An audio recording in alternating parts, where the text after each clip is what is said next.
After that opening session from three wonderful speakers, Mr. Nordin Abdullah, Encik Iskandar from my CC, and our YB Datuk Zahidi from MCMC. So now we're back to our panel session, which is the next one, and we will begin with our speakers of the day. The first speaker for the day, Encik Sheriza Iskandar.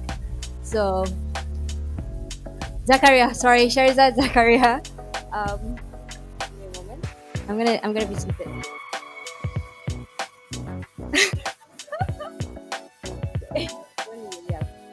Okay, so let's see how this.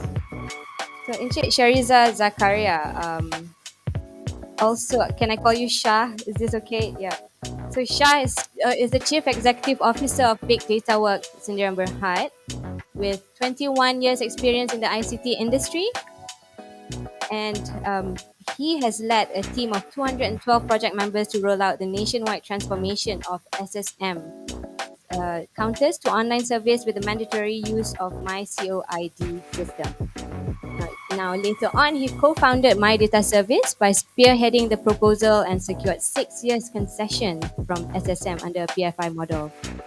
He was very instrumental in getting My Data SSM recognized by the Malaysian Book of Records for the first implementation of digital certified true copy service in government agency. Now, Shah is about to tell us about public-private partnership, in being resilient in the digital economy. So, over to you, Shah.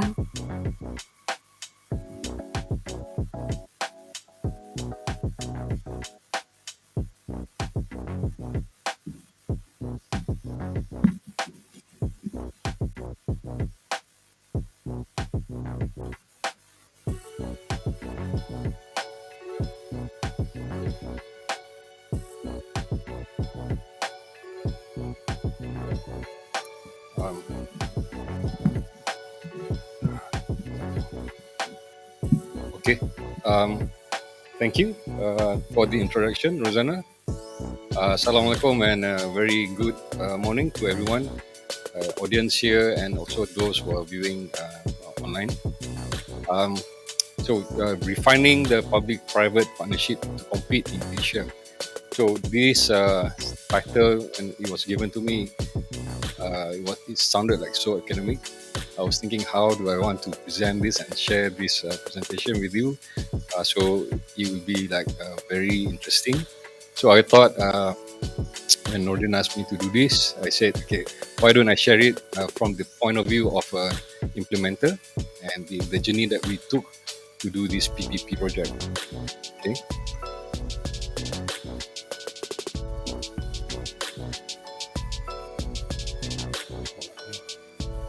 Okay. We are humbled by the invitation, because we are merely crossing our 6 years in concession this year compared to other big players in the market. A bit about ourselves. Big Dataworks, or in short BDW, is a company under Puncak Semangat Group who specializes in development, operating and maintaining enterprise-wide system for the government. Our concession spans between 7 to 22 years with various ministries. And to be specific, what BDW is doing for SSM, we are actually the service provider who supply corporate information to the market, like the individuals, public at large, and corporation. So the clients that we have are the likes of banks, financial services, credit rating agency, and business community. So the data that SSM has is all about company structure, the company profile, and they have financial information and all. So this information can be used for you to do due diligence, to do KYC, you can do onboarding, and that is what we are advocating at the moment. So we just don't want to just sell the reports or just sell the certificates when you want to buy, but we want to get it out to the market that there are tons of information that we have about company. we can do a lot of analysis on those data. If you want to know about a company who are doing well in certain sector and what have they been doing for the last few years, all those kind of data are in database in SSM, and we are the one who supply and manage those information on behalf of SSM. So this is a model between private and public. So that is what I'm going to talk today. Um, so what is private-public partnership? So in short, I call it PPP. PPP is an alternative procurement method that emphasizes the involvement of private sector in providing public services. It was officially announced in 2006 by during the premiership of Tun Abdullah Ahmad Badawi. And a few common models of this PPP are like BOT, Build, Operate and Transfer, BLT, Build, Lease, Transfer, and the other one is BOO. So that is what we are doing right now with SSM. We build the system, we operate, and we own. So at the end of the concession, the asset and the system belongs to us. So we have this model of revenue sharing between us and SSM. So as I said, I want to share with you what does it take to do PPP projects. So the rationale of doing PPP. So why we go PPP? Most obvious reason because the government wants to minimize their budget expenditure. So hence the load of the financial burden is put on the private sector. And that is one rationale why we go for PPP. Second one is risk. Private sector will assume most of the risk because we are driven by the motivation to recover the cost and and make some profits along the way. Okay, but more often than not, the private sector will bring value to this project, which will benefit directly to government and also to public at large. So a company with vast experience in running PPP has the economies of scale, and we always promote innovation. We always look for better outcomes and better solution whenever we do a PPP project. Example of infrastructure PPP, like the toll operators, Duke and Dash, and the vehicle inspection facility like Puspacom. Those are the example of PP in infrastructure. And the one that we are doing right now is PPP on services. So these are the projects that we are doing right now within our group. E-Perolehan, which managing the registration of a company who wants to do business in Malaysia and they are registered with Ministry of Finance. And the other one is Itana. Currently, we are doing it very aggressively to digitize the title of your land and put it into images. And then the other one is my data SSM, the one that we're doing right now.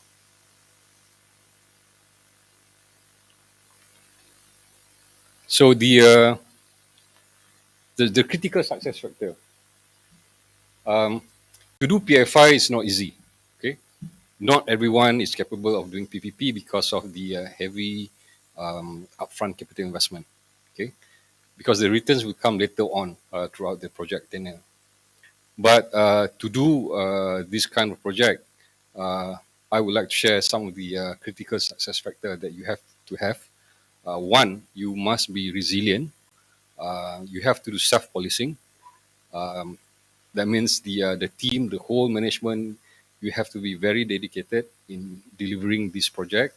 You have to tighten your belt and you have to work hard before you can even sip a coffee years later, right?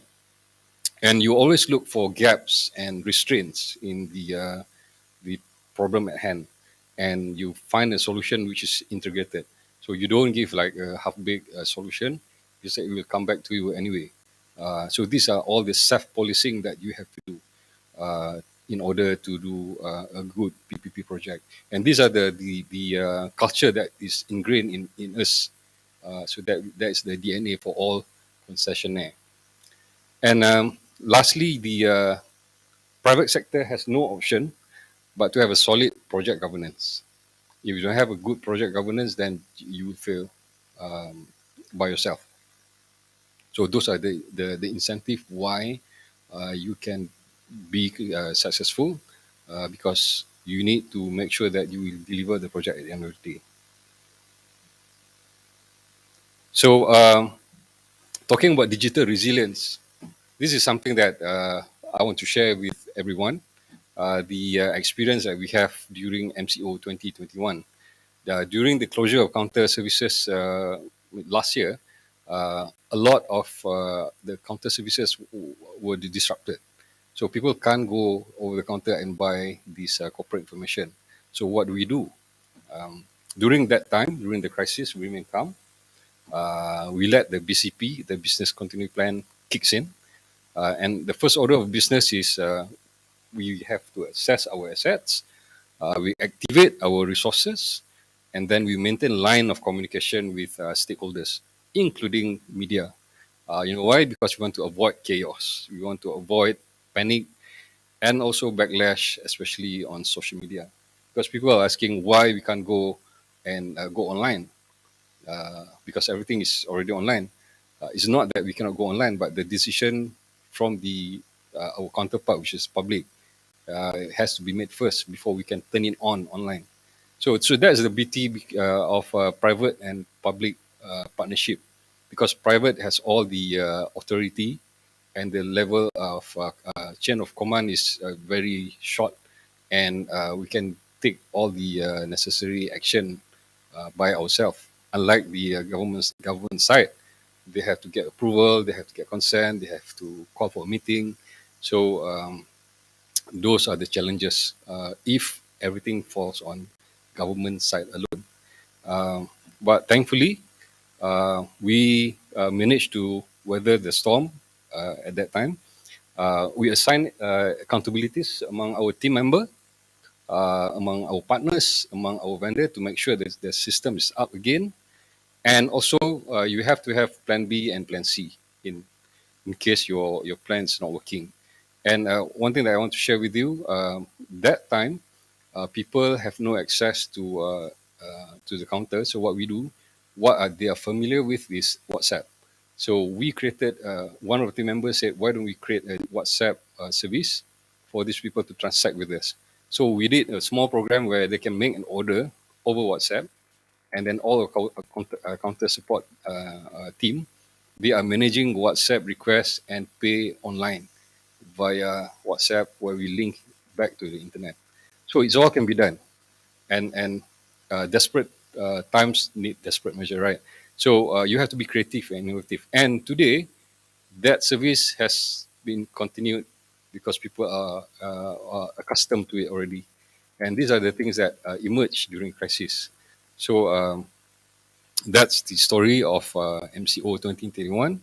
And today, I think it's very moving to see um, the adoption towards online taxation is very well received by public and government, and also corporate sector are trying to go towards that direction. So the last slides, I will share a bit what is our recommendation for PPP. What do we think this partnership should go further? I think PPP should be expanded, especially in the government agencies. This is to promote end-to-end system interoperability. Why do I say so? Because if only one agency is fully digital and the other part is not, then it doesn't complete the whole circle. So in this context, I think interoperability means to decrease the friction of data flow. And if one is paperless and one is not, then it doesn't make any sense, right? Um, so we should have interoperability of data, open APIs, protocols, application infrastructure, and the case in point, what government is doing right now is they are establishing XBRL format where financial information soon will be shared online. So you don't have to submit your annual return in paper form. So LHDN is doing it right now, Security Commission, Bank Negara, and also SSM. So this is one of the example of going digital. Um, and then secondly is my recommendation is to conduct frequent focus group dialogues. I had the chance to participate in MDAC and EPU roundtable last year, and we also should talk among our peers in the region. Okay, because we want to compete in Asia, right? But good news, we are not that far off in terms of going digital in Asia. We are not that bad. We are actually leading in terms of the country in Southeast Asia. But to be competitive, I think we should look beyond Asia borders, like Scandinavia, Europe, US, and Canada. So I have the privilege to be part of the corporate registry forum, where we go all around the Commonwealth country to share our experience, to learn from the implementation of other countries, and get those ideas and bring back to Malaysia and share with the public sector. And the last one will be to refine policy framework, allow more collaboration, just like what Encik Iskandar said just now. Um, and because the private sector is, we are agile, we are more flexible, especially in R&D. We can forge a partnership between us and foreign partners because we take risks. Um, and then we always continue to seek knowledge by associating ourselves with industry expert and forum members just like this. Um, and we learn from other successful journey and also their pain points. So lastly, I think we should turn all those above into actionable plans and make it easier for all parties to implement and mobilize. So that's how much I can compact everything about PPP in less, but I think more than 5 minutes. And I think it's still a long journey for everyone and for us included. I hope this discourse will be fruitful for everyone, and I'll be glad to talk about digital resilience afterwards. So thank you for having me. I appreciate it very much. Thank you, Shah. Very insightful with all the details into, PPP and how to, you know, do create or run a PPP project. Yep. So we'll get into that a bit more in our discussion with the rest of the speakers. And I think for our online viewers, if you do have questions, so do drop it into the comments so that we can address it. Hopefully during the discussion. So now on to our next speaker, the lady in the house, Ms. Sharala Axryd, founder and chief executive officer of the Center of Applied Data Science, the CADS. Now, she has a passion for data science and over 15 years of experience in the telco field. And she is leading the data driven business transformation and driving benchmark for data science education in ASEAN region. Now, a thought leader in data science space, she is a highly sought after speaker for conferences with topics ranging from analytics to women in STEM. So she's here today to talk to us about data literacy, which is pretty crucial for digital resilience in our lives in this landscape. So, Ms. Sharala, stage is yours.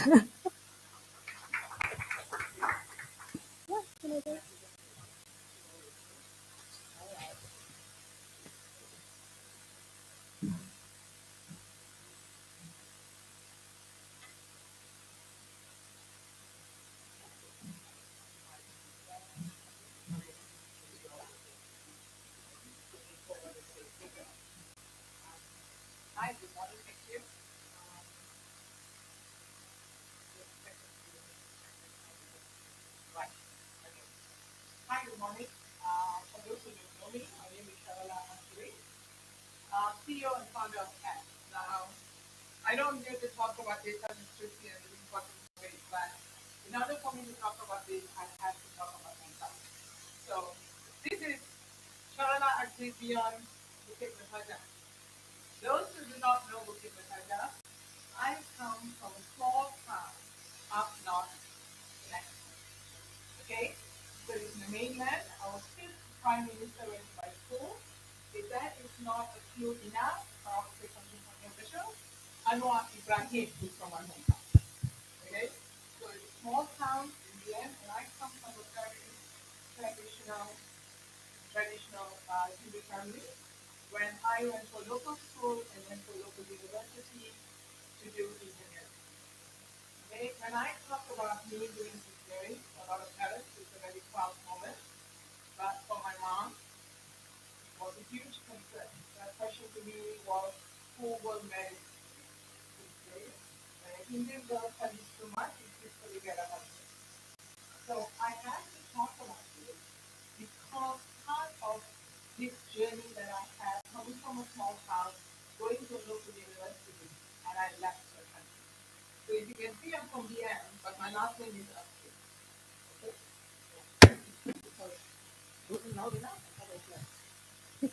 Okay, so Axryd is where I left the country. I moved to Europe, and I married a Swedish. Okay, if you do know this, Malaysia has the highest brain drain in ASEAN. At the same time, our graduate unemployability is somewhere from 11 to 13%. And this made me wonder and ask why.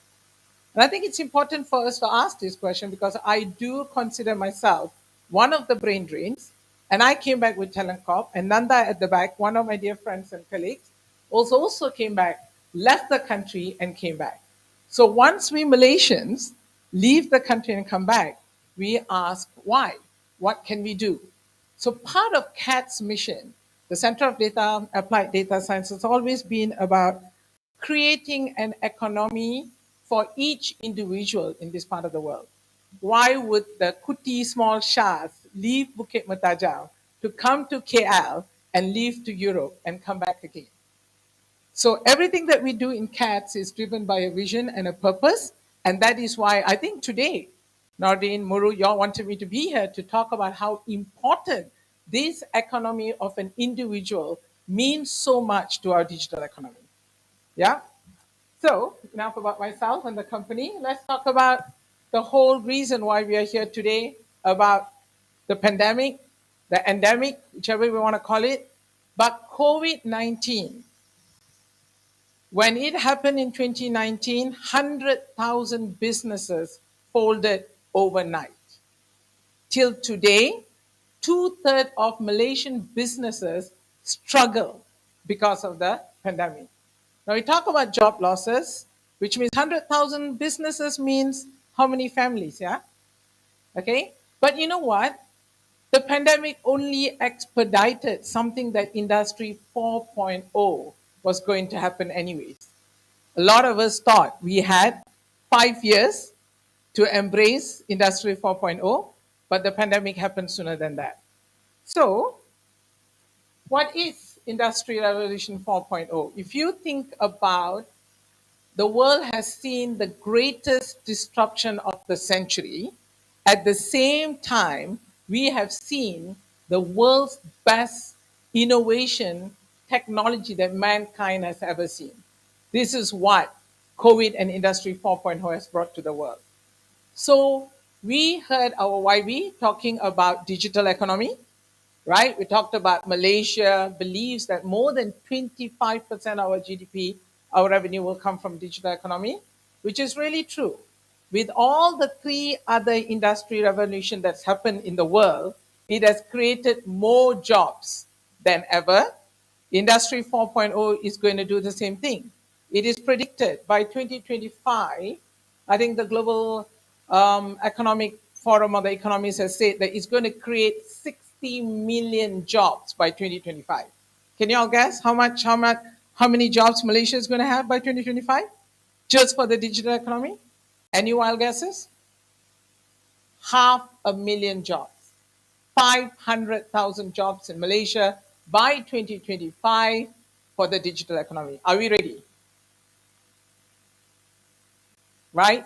Our education system, our universities, our companies, You who are in journalism, people who are teaching, doctors, people who do not come with data literacy skills will not have a job. Our kids who start school in 2016, two-thirds of them do not know what jobs they're going to get. We heard the YB talk about machine learning, talk about metaverse engineers and all.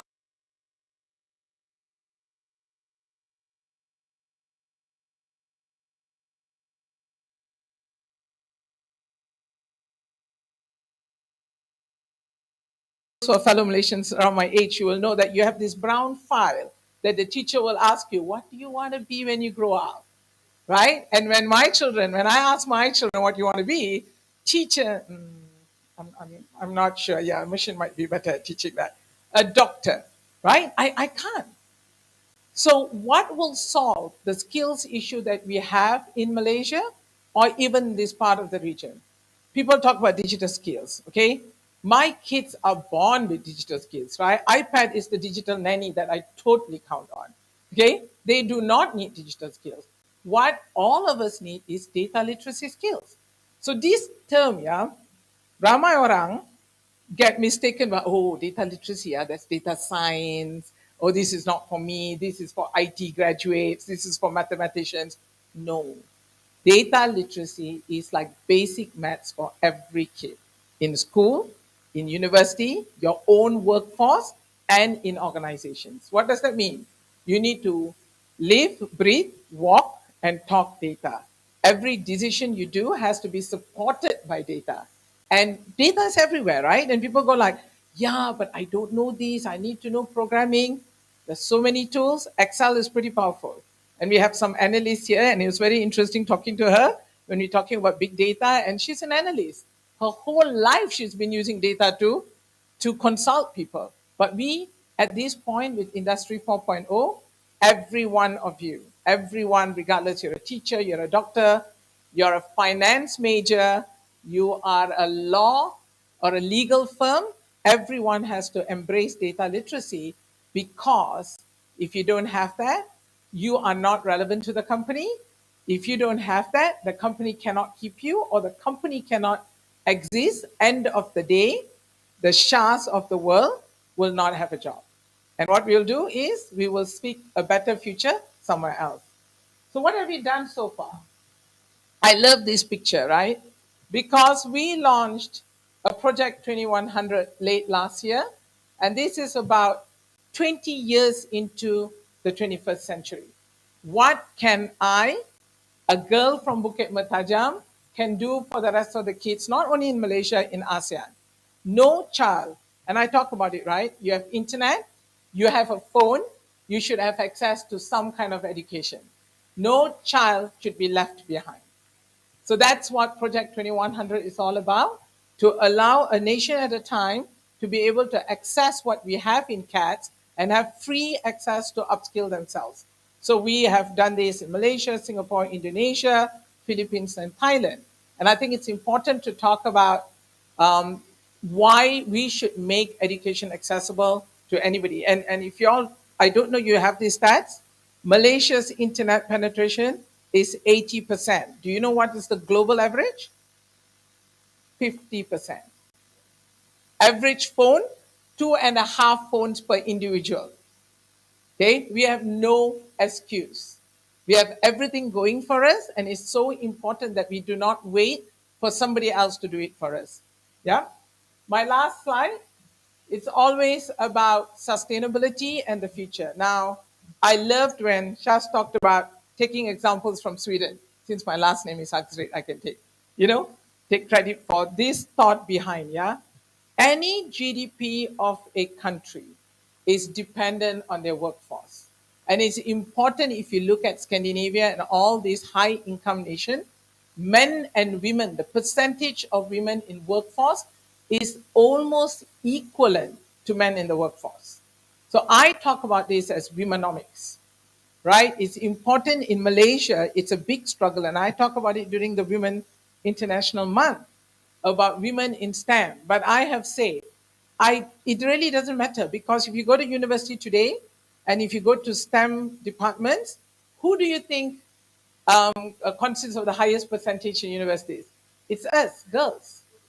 70% of university girls, we are very hardworking, yeah, man, no pun intended.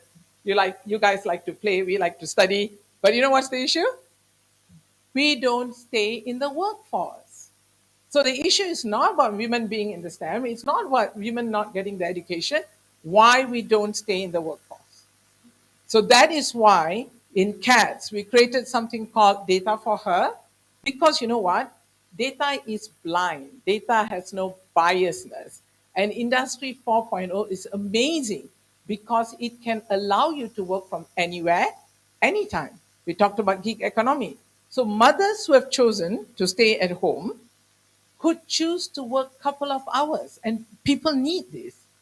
So this is why Data for Her was created to allow women who have decided to stay at home and struggles to get back to the workforce because they think they have to do that 9 to 10 or 15 hours, 20 hours a day in order for you to have a career.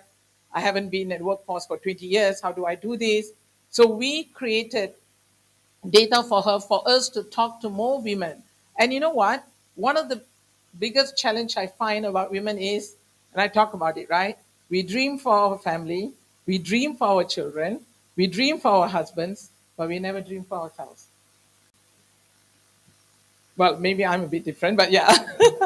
Right? So they're willing to do the sacrifice because it's success for everybody else.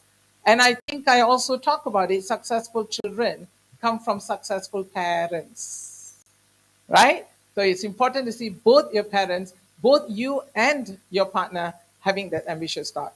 So my last slide, this is not possible if you don't have the private sector, the government, the solution providers, and the education system to come together in order for us to embrace the digital economy, because the World Economic Forum has clearly said the single most troublesome thing for ASEAN to achieve their digital economy status in the next 3 years is not having the skills. So if we can address that, I think the rest of the issues we have will kind of fill its gap. So with that, a little bit more than 5 minutes, less than yours.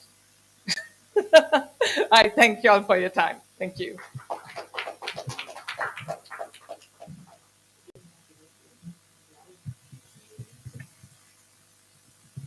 Thank you, Sharala. That was amazing, and I like that you put the women out there. So now men realize that women actually, really play a huge role and in the workforce. Yes.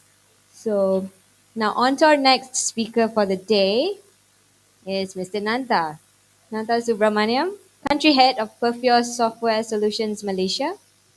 Nantha Subramanian has 20 plus years of experience in setting up, managing, and coaching complex business technology transformation programs for financial institutions and high tech manufacturing.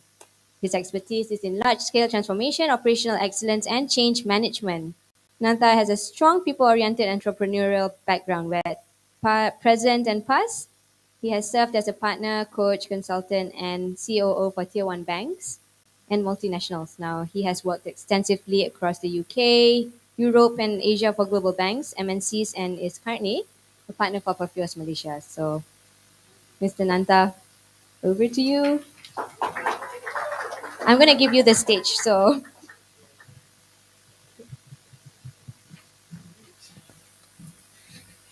Good afternoon. It's good afternoon, everyone. Speakers, guests in the house, and folks online. Now, I'm going to try to stick with 5 minutes because I only have 5 minutes. That's what I prepared for. Right. So, history has shown. So, my topic today is on disruption and resilience. So, history has shown in terms of disruption, resilience depends on two things: adaptability and decisiveness. So, drawing some context in yesterday's, I'm sure you all know what happened yesterday, right? There were these two characters at the Oscars, and the very note of disruption and resilient. One guy was a disruptor. He decided to walk up and create history, and the other chap on the receiving end, not only was resilient, he had to go on and on after getting his slap. So he was resilient for the wrong reasons.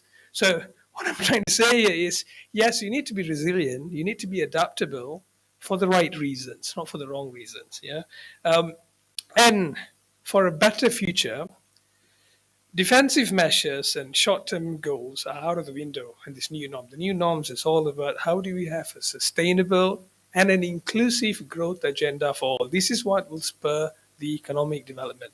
No more defensive and short-term measures. Those days are gone. How do we do these, by the way? So strategies, policies must be designed at pace with flexibility and speed in mind. Organizations must have complementary skill sets to manage these changes, not just in silo. And the key word here is interdependency in doing it. I'll give you some examples afterwards. What do I mean by that? And to be resilient and face uncertainties, corporations must be adaptable. And I liked what Sharala said earlier. The second one is the learning, continuous learning. That changes and makes the corporation a game changer. So not only being adaptable, but organizations must continue and learn. Discretionary effort is also important. We all know at the 2008, 2009, there's a paradigm shift when the financial crisis hit. In those days, short-term defensive measures were in place for economic buffers. Now the new norm, the post-COVID era, is not about short-term defensive measures, but how do you manage disruption upfront, right? So it's to anticipate and manage upfront. And gone are those days where people manage detailed budgets and plans. You don't have that now, right? So it has to go on the fly while we do that. So just quoting some examples, how do we do this, right? Let's talk about you need to be resilient, you need to be adaptable, you need to have flexibility, you need to have speed. So if I draw an analogy on military organizations, we all know how obsessive these folks are with clarity, right? Absolutely precise, and they're obsessive with clarity in who does what and who makes the decision. As opposed to corporates, we all been in corporates for long. Have you all heard about this war room agenda? You know, corporates say, let's go and create a war room, right? Creating a war room is not equal to what the military folks are designed to do and what they're doing. What do they do in the war room? So you would have 4 or 5 departments nominate 4 or 5 folks that sit in the war room, and they try to solve whatever that the corporation is thrown at. Now, the problem in this is there's a blurred line between accountability and responsibility, which leads to indecisiveness. So, coming out of the war room, you would have Joe Blocks reporting to his manager. His manager will take the feedback and report to another manager. And then guess what? Someone else will need to make a decision. And for that decision to be made, they will need to call another 3 different meetings, and hopefully the decision will come to an end. You don't have this in a military setup, right? So this is where pace is absolutely critical. So imagine setting up, learning best practices and setting up something similar. 4 aspects. Number 1, this is how the military sets it up, right? Number 1 is intelligence, insights and intelligence. Team A provides insights and intelligence. What do they do in insights and intelligence? Any idea? Data, intel, insights. It says that it's intel, insights, data, analytics, and hypothesis. So this is the team that creates the preset of whatever I said just now, and they work hand in hand with the strategy and planning team. The strategy and the planning team, they come up with various different scenarios to tackle, the what if scenarios, based on the insights that they get from the intel team.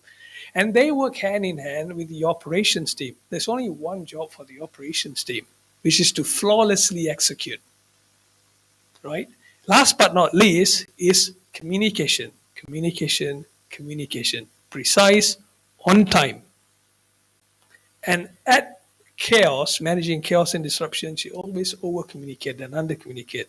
Now, these 4 teams, they work, so there's an interdependency between these 4 teams. They don't work in silo, and decision is made straight away after that. So there's no dilly-dallying in making a decision post that. Those are the best practices that we can take, we can learn, and put forward to be resilient, to be adaptable and flexible. In fact, I can go on more, but I'm conscious of my 5 minutes, so I'll save later for the panel session. So thank you very much. Thank you very much, Mr. Nanda, for that fun and super insightful, intelligent presentation. Now, if Mr. Nanda, if you can come back over here so we can regroup to a panel discussion along with Shah and Sharala, that would be great.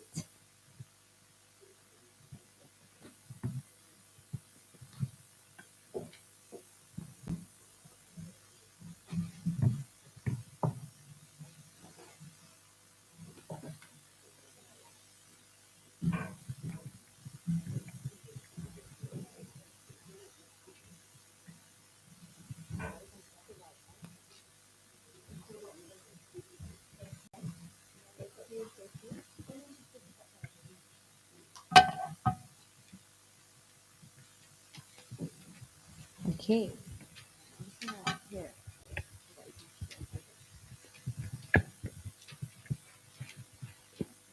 So,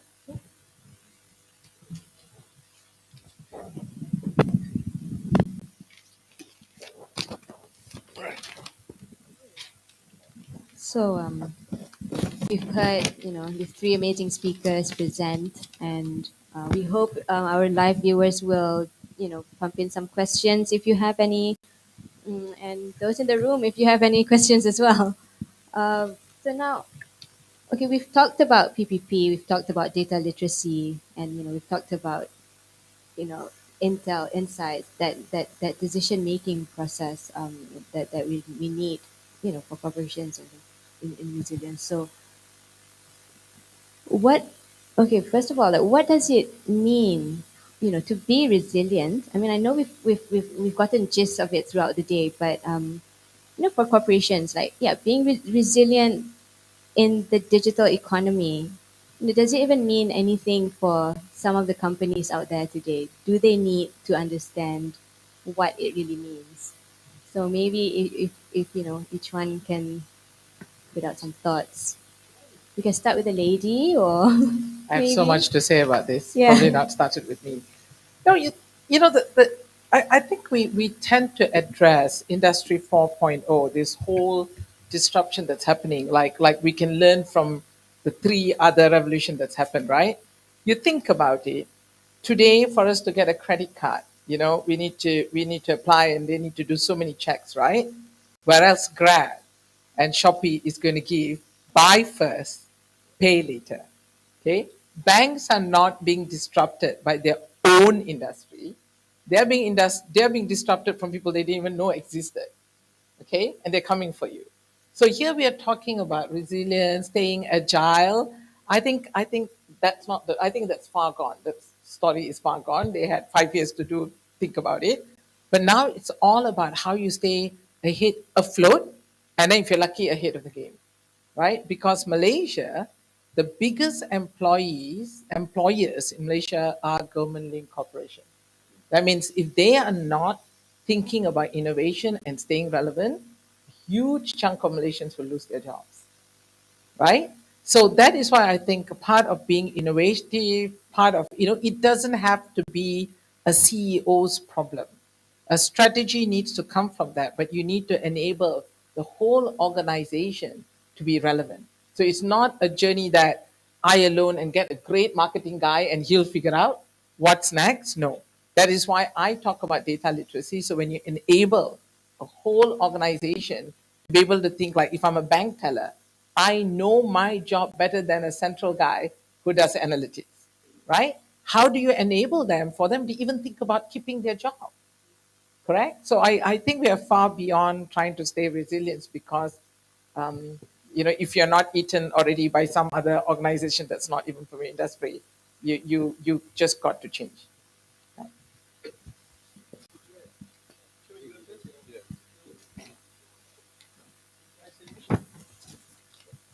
Hey guys, yeah, okay, thank you. Um, when I speak to this, I mean, this is a fairly senior industrial leaders outside. So, what do you mean by digital transformation? And a lot of them think digital transformation is about digitizing processes and business processes. Endpoint digitization is not digital transformation, right? Um, and as Sharala alluded to, if you've not done it, you're far behind, right? So, I mean, the other way of put this is digital transformation now. For you to be where you are, if you don't have this now, it's no longer a must-have. Sorry, it's no longer as nice to have; it's a must-have. A nice to have takes you to the market. A must-have keeps you in the market, and a delighter wins you the market, right? So, if I put in that context of digital transformation, what's a must-have now? A must-have, number one, for a corporation is to create a unified customer experience journey. That's number one. Number two is customization. So, what does customization mean? I'll give you an example of this is um, what you call this Netflix. That's an example, right? So a few years ago, you turn up Netflix, you probably spend 20 minutes scrolling to see what you want to watch. But nowadays, you might still do that. But the good thing is, it learns from the metadata of what your TV and what you watch, and it gives you an example and it gives you a set of choices to choose from, right? So that's leveraging metadata. That's number three. So these things are important and goes hand in hand in part of that digital transformation journey. So create the unified customer experience, and then you got the customization, leverage metadata, and then number four, for you to win the market and to be a delighter, you need to be seen as a trusted partner. What do I mean by a trusted partner? Another example, healthcare, right? We don't call a hospital, let's say I want to go and see a cardiologist. I don't call a hospital and say, I want to take a tour of your best CT scan and MRI machines. Nobody calls hospital to do that, right? I don't want a hospital. I want a cardiologist. I want to see a cardiologist. In fact, what I really want is to get better. That I want to be healthy. I want to get better. All the others I have to do to get better, right? So addressing that trusted partner. How do I get better? Better is the cardiologist, not the best MRI or CT scan machines, right? So creating a unified channel and being a trusted partner at the end is absolutely critical. A lot of corporations, they do one or two, or they do one or two, but they don't follow through and do the other four. The fourth one is critical to be in the market, to keep in the market, and to win the market. Well, I like to add a bit on both of your points. Resilient, when you talk about resilience, resilience is like emotional strength that you have to cope when you have a trauma or adversity, right? But digital resilience is all about cooperation.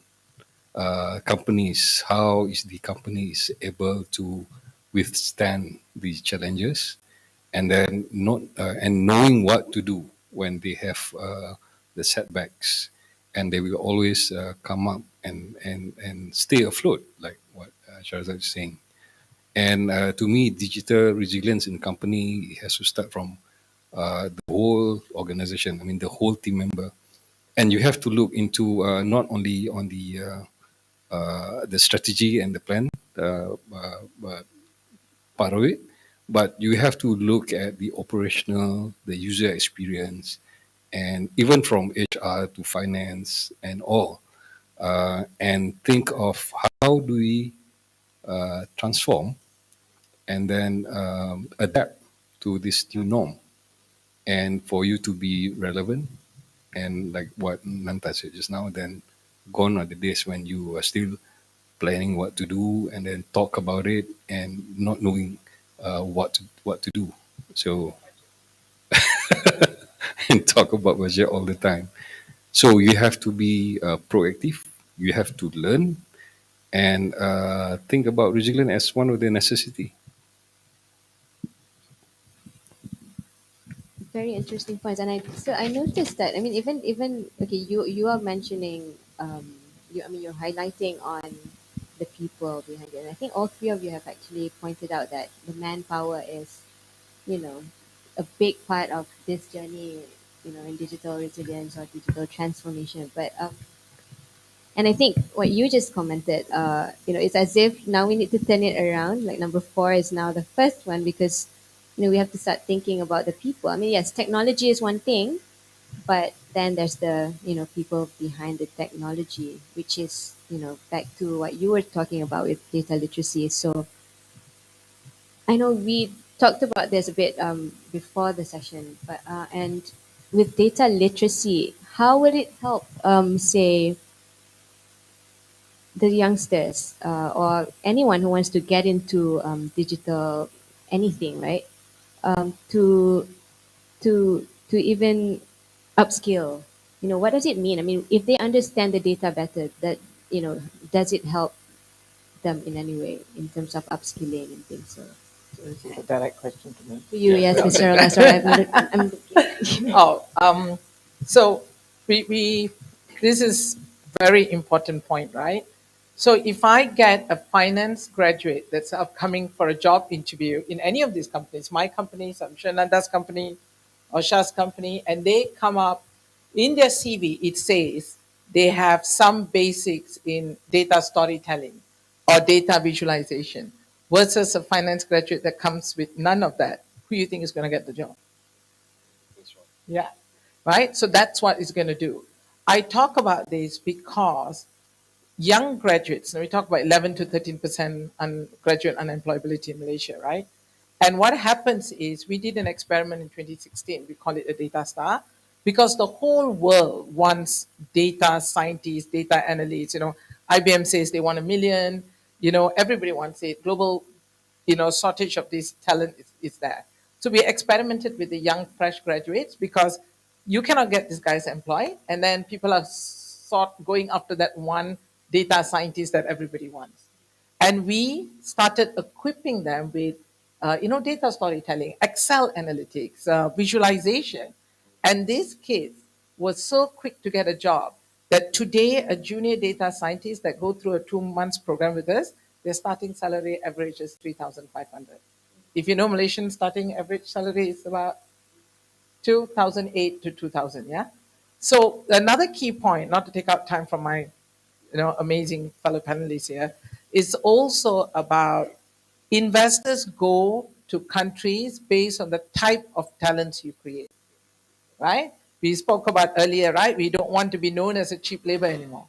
So if you create talents that with data literacy background, which means innovation, then we attract innovative companies. They will do Singapore steel, they'll do Vietnam steel, but Malaysia will be still in the list. Okay, so that is why that whole ecosystem that we had to think that you equip our graduates and then you'll attract different kind of investors. And it's, yeah, great that you pointed that out and that you brought out, Asia, because if anything, Malaysian businesses need to compete in Asia because we are part of Asean, and Asean is a huge, you know, market player in digital.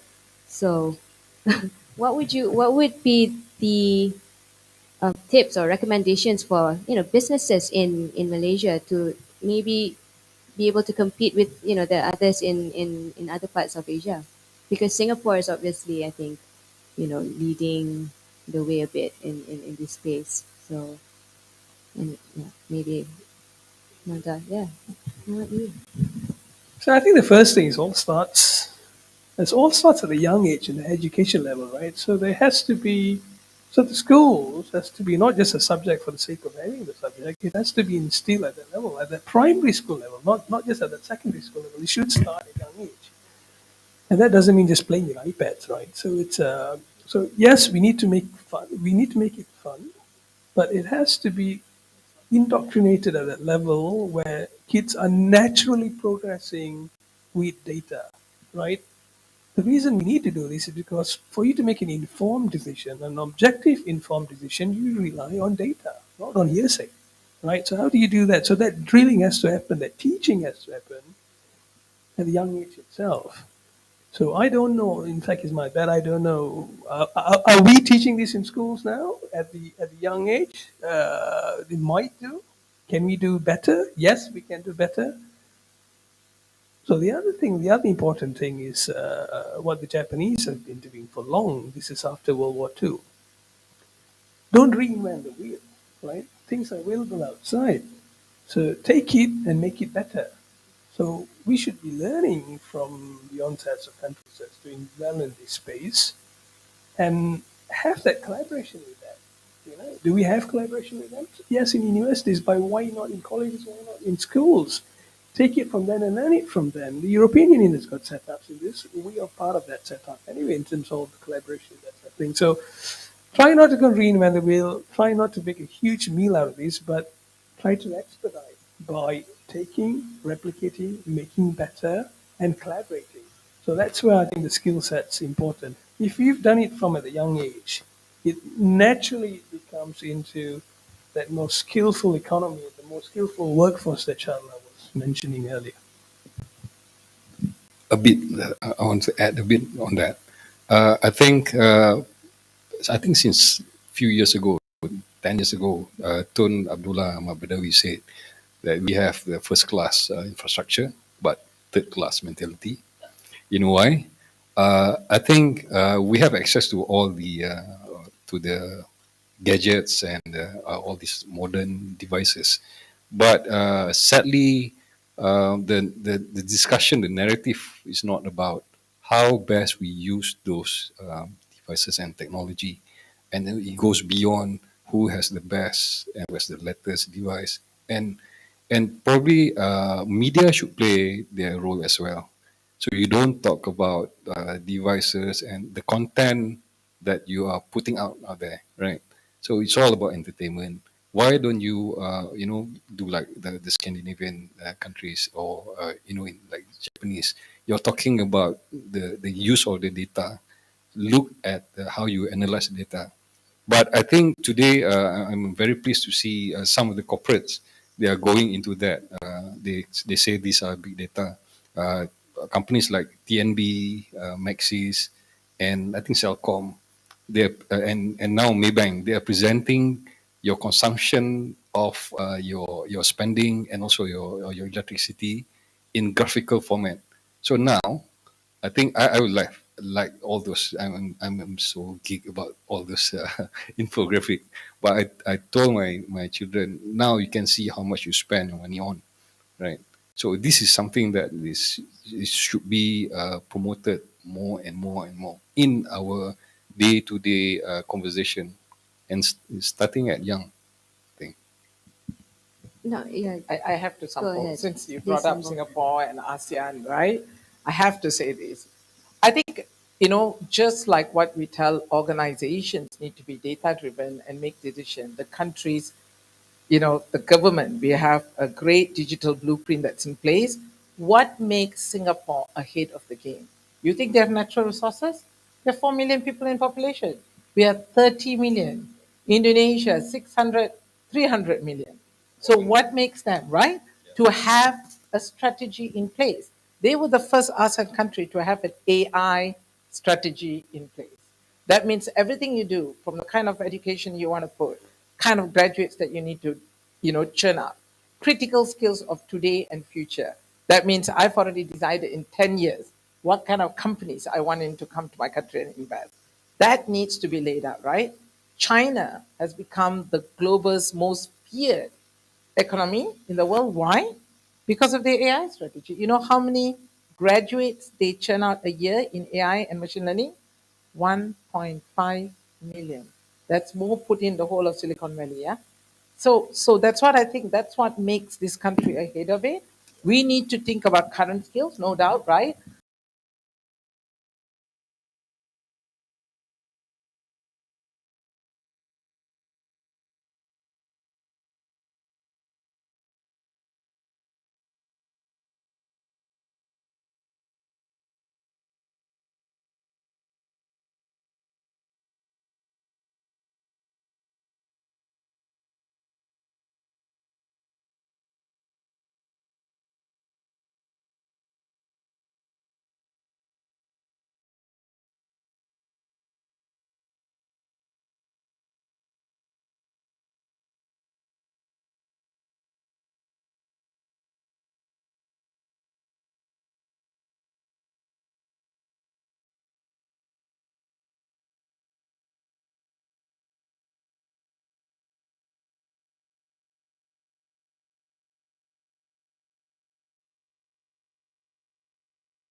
but maybe if we can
better than Indonesia, why we're better than Singapore, why we're better than Vietnam.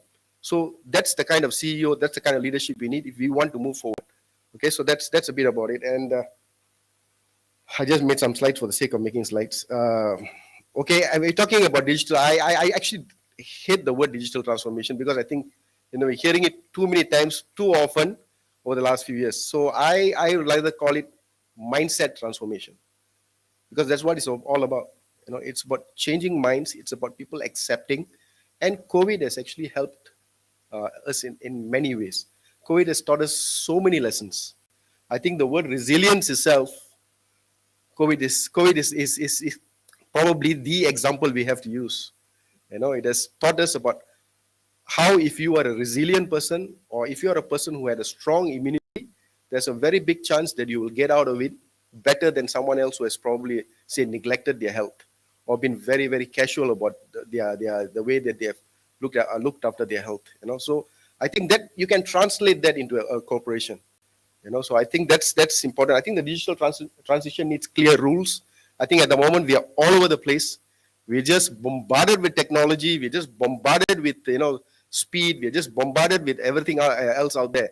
But I think if you want to transition, there needs to be clear rules. And I'm always a person who is very comfortable in a regulated market, because I think once you regulate things, then it becomes much more focused. People know what they're in for and what they're not. So imagine, say, assuming the legal industry is not regulated. Today you'll be having lawyers standing outside the offices with 50% discount signs hanging out there.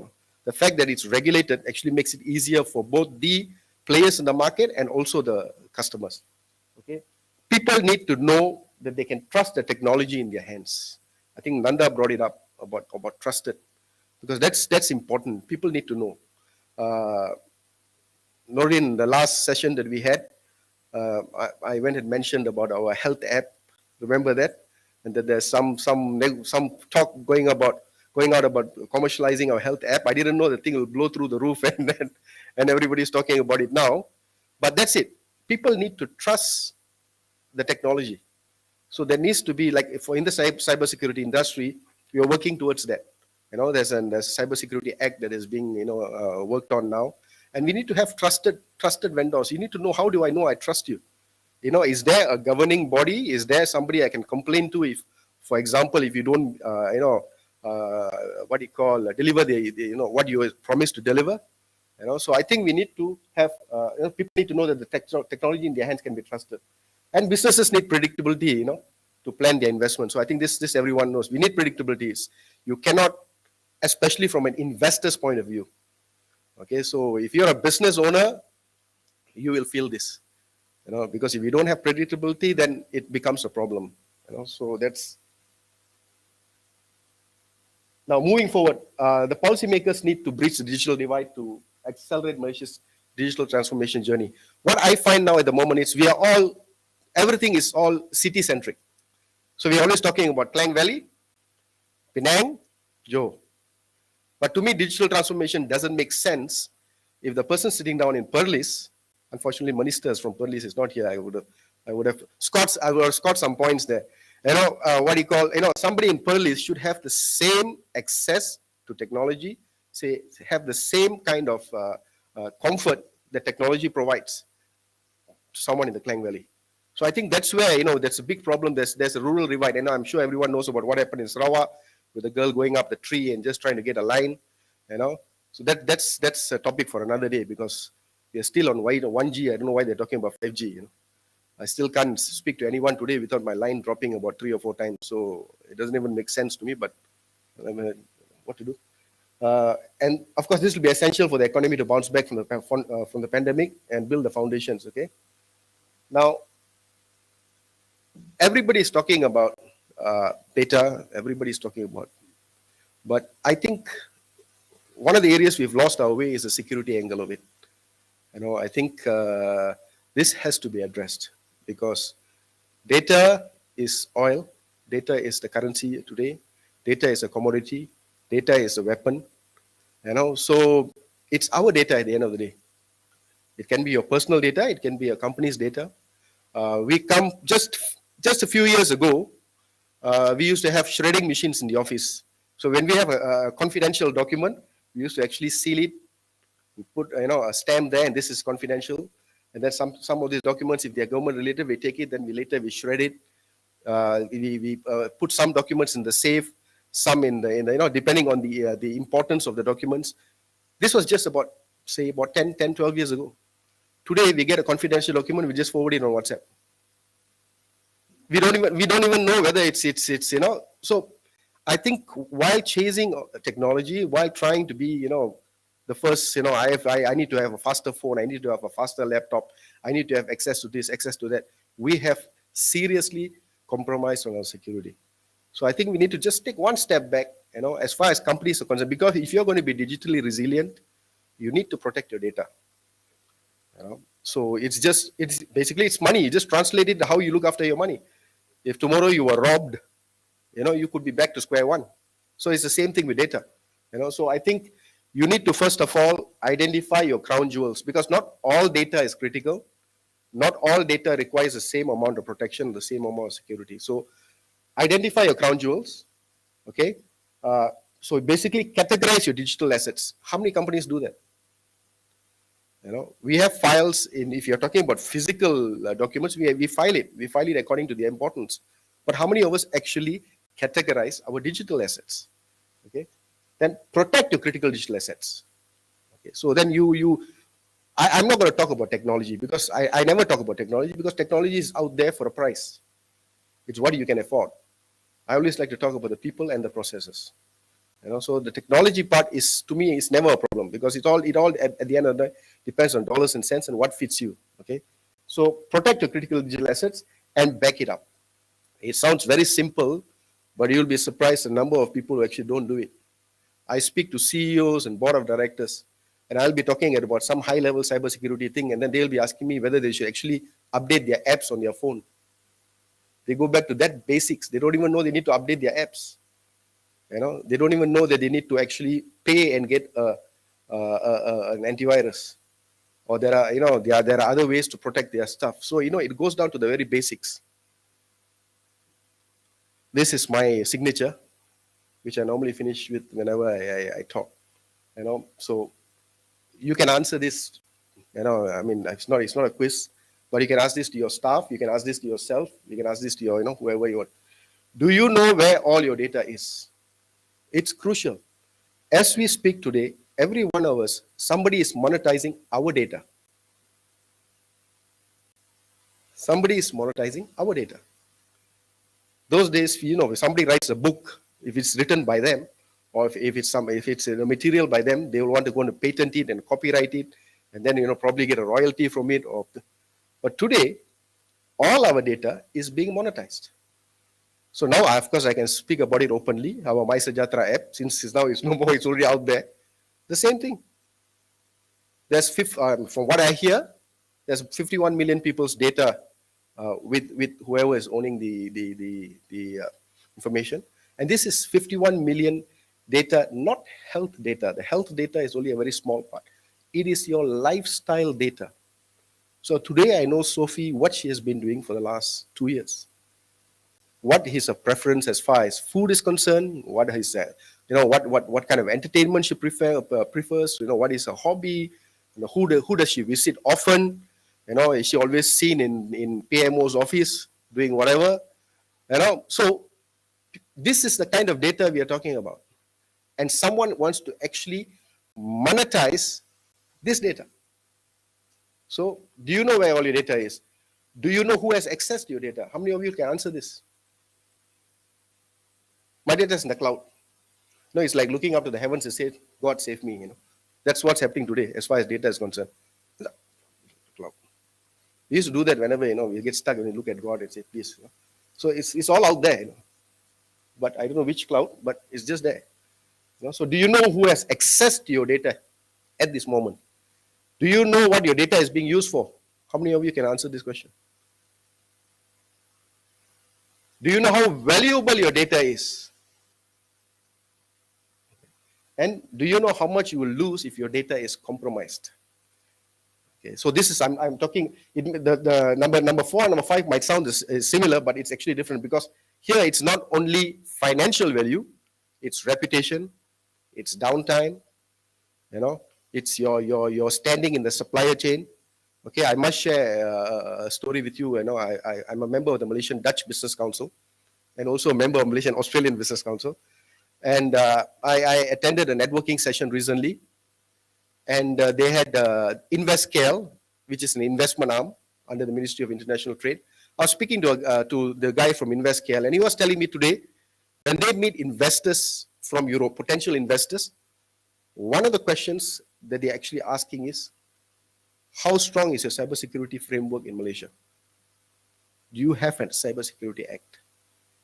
Do you, what are the what do you call the legal, how do I say, recourse, if there's a breach? So this is becoming an issue today, even for investors, because they need to know if their data is compromised, they should be able to contain it. They should be able to mitigate it. So I think this is very important, because I think we are just, we've already gone too much into it. So it's very difficult to. But at the end of the day, it's all about privacy, people. It's all about privacy. It's all about privacy. We come from a generation that said, don't speak to strangers.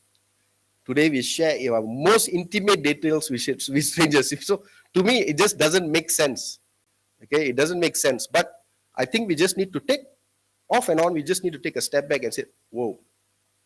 Okay, now, can I just take back control of some of my data?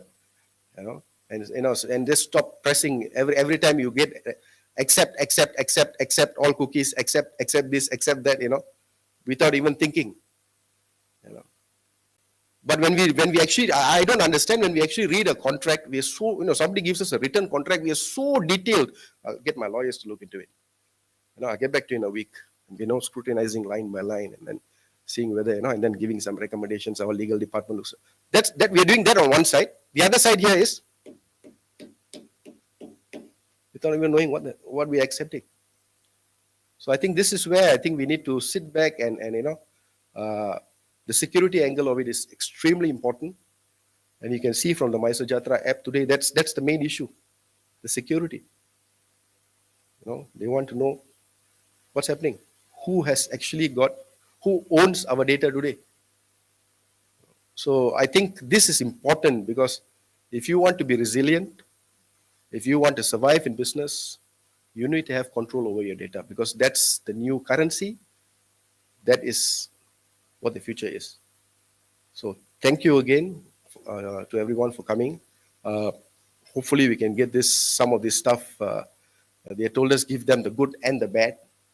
I can go bad. Yeah, I can really go bad, but then, I got to hold back, because we are live. So I'll probably keep that for, my personal discussions. But thank you so much. And let's enjoy the rest of the day.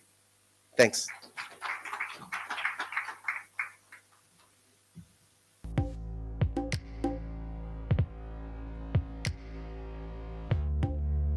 Come to the closure of our public component of our show today.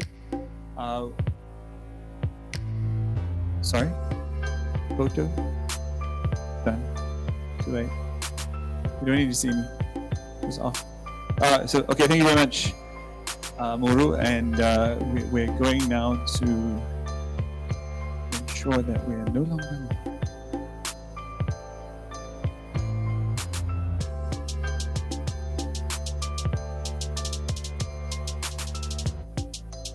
Yes, we can.